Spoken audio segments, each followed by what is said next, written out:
Do you guys know that a regional forensic science laboratory has been opened in Anantapur in Andhra Pradesh? Yes, you heard it right. Recently, Anantapur got its own regional forensic science laboratory. The Andhra Pradesh police are leveraging technological advancement in the speedy investigation of crimes, and as part of the move, 6 regional forensic science laboratories, RFSL, are being set up in the state, in addition to the headquarters lab at Amravati. Home Minister T. Vanitha has said.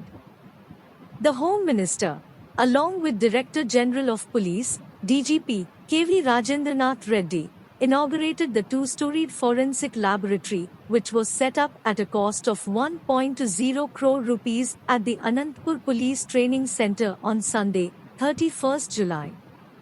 Ms. Vanitha went around the facility as the officials explained to her the utilities of different equipment. There will be 12 workers that will be working at the facility, and there will be no need to send samples to the forensic laboratories in Tirupati or Hyderabad. The surrounding districts too can make use of the facility, ensuring speedy investigation of crimes. This has been said by Ms. Vanitha. She also said that the focus is on friendly policing. Chief Minister Y.S. Jagan Mohan Reddy has ensured that fast-track courts are set up. POCSO courts and Disha police stations will help solve the cases pertaining to crime against women.